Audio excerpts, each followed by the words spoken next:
Let's go. We're breaking down what went wrong with the San Francisco 49ers at the end of the game. We've already done a Chiefs breakdown of the fourth quarter drive and the overtime drive. That'll be commented above, or I should say below, this video. But now we are focusing on the Niners. So this first play, I have an opinion that's not quite shared with many, because if this would have ended the Super Bowl, this would have been unfreaking believably controversial, okay? So the first thing we start off with here is I do feel that is a hold on this twister.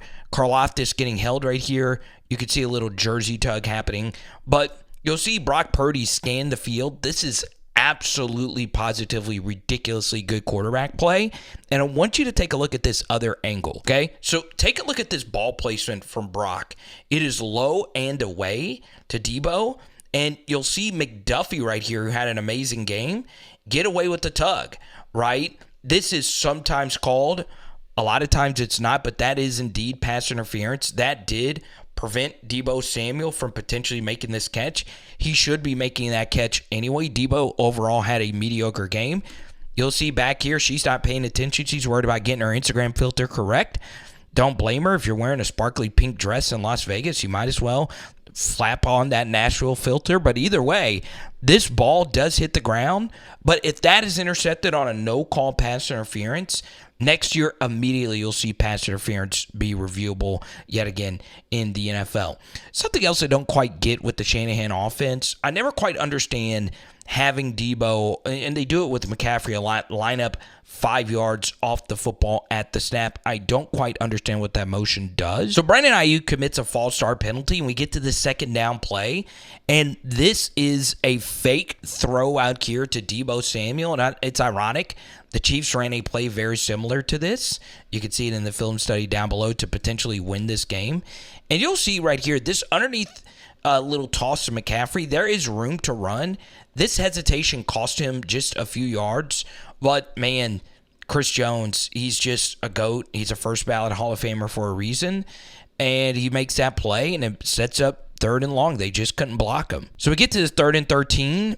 Kansas City's in too high, and they just crowd the line of scrimmage, and they just played straight up man coverage. There's no blitz or anything. There's 2 QB spies. It's a 3-man rush, and you'll see that Karlaftis is able to get some pressure here on Trent Williams, right, who to me had a brutal game, right? Your star left tackle just did not play well.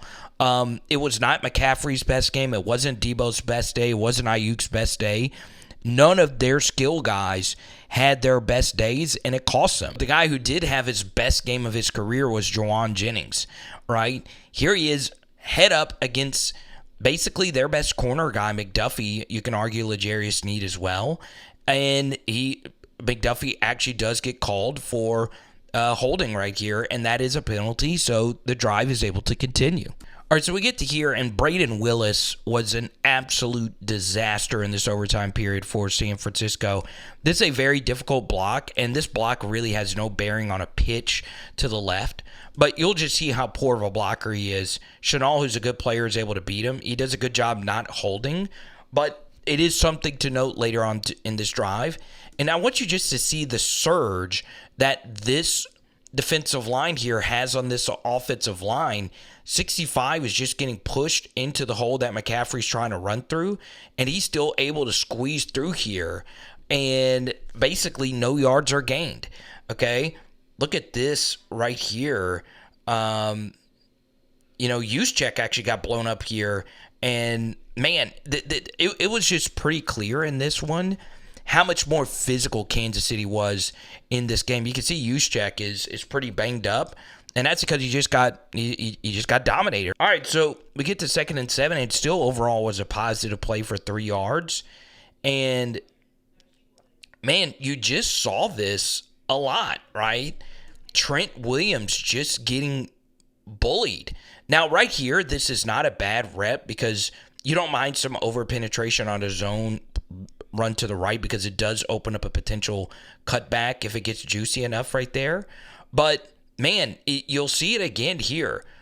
It's Kyle Juszczyk having to make a very difficult down block right here. You know, in a perfect world, you would like Trent Williams to get a little piece, you know, get your left hand on that shoulder to give Juszczyk just a little bit of time to seal this off to the inside.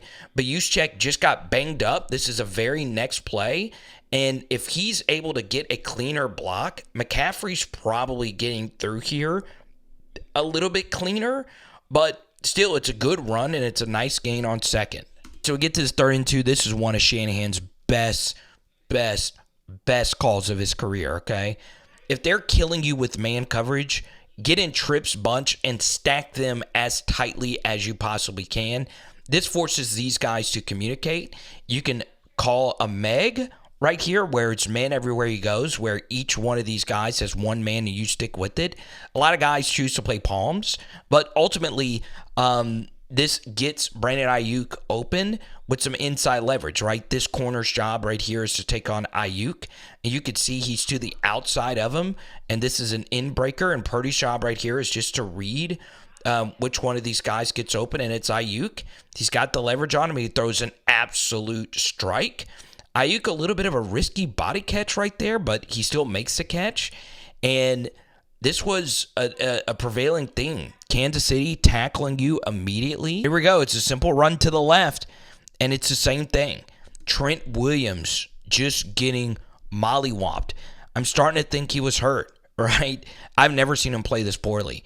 Once again, it's not the worst, okay? But it's not good either, and that kind of cuts off Juszczyk a little bit. And look at the physicality. I mean, these are two all-pro, multiple-time all-pro level players. Look at how they just took it to him, okay? This still ends up being a good run, but it is not necessarily crazy to think because Kansas City's defense has been so good all year. All right, so for those that watch the Kansas City film studies, you know my favorite types of plays are the ones where the ball goes to a guy who did something in the early portion of the play that makes you think he's not actually going to be a receiver on the play. So, you know, Kansas City does a really good job of this. It's a tight end who looks like he's going to block, and then he slips. This right here is a play action to McCaffrey. You're thinking he is staying in to block. Instead, he just leaks out. And when you're playing a lot of man coverage, it's really hard to defend it. Because I know a lot of people are like, well, how is Christian McCaffrey this wide open? All things considered, you know, they were able to get Edwards down here pretty quickly. It's just Christian McCaffrey is a high stepper, big-time playmaker, and he just dominates Edwards right here pretty easily. And it's off to the freaking races. L'Jarius Sneed makes a really good touchdown-saving tackle here, and it's a huge gain. All right, so we get to this 1st and 10, and you know, maybe I should watch more 49ers. Maybe it's by design that a left tackle is supposed to be giving up this much ground. But this time, Trent Williams saves the day. This blitzer gets through here clean. And if he was able to get through totally clean, he's probably making this tackle right here on Christian McCaffrey. So Trent peels off his block to pick him up. And 51 is late getting out to the outside on McCaffrey. And he's able to cut this up for a nice gain. God, this is a good blocking from Connolly, who is really clutch this year in the playoffs for the 49ers. All right, so right here, I would have called a timeout if I'm Kyle Shanahan. So George Kittle went to the locker room because he got hurt, and McCaffrey had to go out of the game because you saw in that long run his head snap back, and he had like quite a few carries and catches on this drive. So now you have Elijah Mitchell, and you have a rookie tight end, Willis, again, who you know can't block worth a squat. And what makes this holding call on Willis so big is he caught a massive break at the snap, okay?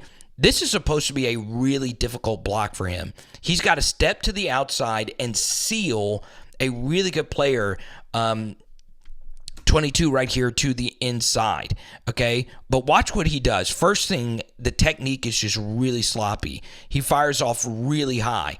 Next thing, his helmet goes to the inside shoulder here of Tranquil, okay? That's not what you want to do, okay? Unless the design of this play was to go to the inside and his job is to create a hole right here. either way, even if his job right here was to get to the inside shoulder, this is really high and bad, sloppy technique. Okay. And now you've cut yourself off and you were forced to hold him, and he did hold him. And Mitchell's able to get to the edge because of this holding call. This was a good job, obviously flailing your arms to sell it. But still, this is a huge swing of events. Instead of a first down 5-yard gain, it is now obviously not that. Okay, you're going 10 yards in the opposite direction. And you can see it right here for yourself. He's also grabbing a hold of his actual shoulder pad, which is crazy. Okay, they're going to call that every single time. That's just too easy, and that is just poor. Now, he's just a rookie, but that's why you call a timeout. Get George Kittle back into the game, and then also get Christian McCaffrey back into the game, because McCaffrey is making this tackle right here by Justin Reed that much more difficult. All right, so we get to 2nd and 12, and we get to see some Brock Purdy magic right here, okay? First thing is, by the design of this defense, it is clear they're in some variation of zone. You have a fullback out here and a corner matched up on him. So more than likely this is going to be zone, and it is zone coverage. So Purdy, this is one of the few static looks. San Francisco plays a lot of static defenses. And guess what? It works, okay? They collapse his pocket. Nobody is open. And obviously Purdy can't really see over the offensive line. Is this a hold? I saw a lot of Karlaftis holds in this game where his jersey, I don't know if his jersey was looser per se, but, you know, this is just ridiculous stuff right here from Brock Purdy. Stop, wiggle, buy some time, and then force Karlaftis to get off balance and then make this throw right here. Thank goodness they did not call this incomplete. That's an amazing play right there by Kyle Juszczyk to pick up the first down. Really good stuff. Boom! Now, if you don't mind, please go ahead and hit that subscribe button. Ring the bell. This is the very early stages of Power Hour NFL. I love breaking down games, and if you like this kind of stuff, just let me know. And now you see what happens when you take Chris Jones out of the game. Look at all this surge they're getting on the offensive line. It's a good job by 65, just knocking this guy out the club. Obviously, that's a good kick-out block right there by Juszczyk. Good job by Trent Williams getting to the second level on Bolton. This is just a perfectly blocked run play. And McCaffrey, there's a second I thought he was going to squeeze through here and score a tutty, but that's just ridiculous stuff. All right, we go to 2nd and 4, and obviously in a perfect world, you can always look at it some other way. I would have loved to have seen some play action, right? You started getting some decent runs, but overall your run blocking in this game has not been that great. But I understand giving it to Christian McCaffrey. He's your best player. Let him go out there and decide the game. But you'll see that the tight end blocking was so much better on one side and not so great on the other. This is a very difficult block for George Kittle to get all the way down here on 51. This zone play to the right side. I would have still liked to have seen Trent Williams just get a little piece to make this a little bit easier for George Kittle. But 51 is right here for the cutback if McCaffrey wanted to get more vertical. But, man, the right guard play, I know there was an injury here, was so poor in this game. And ultimately, this is what cost the Bengals the Super Bowl a few years ago. Just not good enough offensive guard play. And you'll see that 74 is just getting absolutely mollywopped in this spot. And, you know, they were just a more physical team. It really did shock me how much more physical Kansas City was in this. And now we get to the call that has been discussed, okay? Now, this is why I like doing full drive breakdowns, because it's not ever really just one play that decides it for you. But if you're Kyle Shanahan, once again, this feels like the Bengals versus the Rams a few years ago. Can you live with yourself if you're the Bengals that you handed the football off to Samaje Perine on the game-winning drive? I can't live with myself knowing that I have Joe Burrow, Joe Mixon, Jamar Chase, and T. Higgins, and I'm giving it to Samaje Perine to decide the Super Bowl. Same thing is true here. Can you live with yourself running exotic blocking schemes where your center's looping around and you're leaving Chris Jones unblocked? Okay, the single clutchest pass rush disruptor outside of Von Miller of the modern era is Chris Jones. Okay, and you can argue Chris Jones is taking over that mantle. You leave him unblocked, and as it's been pointed out nonstop, Brandon Ayuk is wide open right here, basically, to at least send this into another overtime, if you will. Okay, that's crazy how open he got. Also, open on this play was Jawan Jennings, right? The actual route concepts got there. Okay, it's man coverage. Jawan Jennings has been the guy. It's a little whip, go to the outside, and then whip back to the left. Okay, it is a longer developing play. Could Purdy have still put this ball on the money? Honestly, yes, but because it is such a long developing play, look at when he's having to decide to throw this football, and Chris Jones is right there to take him down. I mean, there you go. In this spot, I've seen most offensive line experts, the Golics of the world, blame this on the right guard. But either way, you're getting some chip help right here on this in player. I would prefer the right tackle pick up Chris Jones here. Either way, I mean, even if the right guard's supposed to pick him up, I would just want to make sure Chris Jones got blocked. Okay, just give yourself a chance, right? You pick him up. This is at least getting completed to Jennings. You never know. He could have been able to work backside and eventually find Brandon Ayuk wide open. And yeah, it's a tough pill to swallow. I mean, those are the things, obviously with Ayuk and Purdy coming back this next year, those are the types of things that can rip teams apart. So you really got to be careful with that. Now, floating in your face are Kansas City breakdowns, one from overtime, one from the final fourth quarter play or fourth quarter drive. And did San Francisco actually get screwed in this game? Actually, I'll put that video right here. It is Power Hour NFL. Boom. Check it out. And tonight, we're doing pizza. Let's go.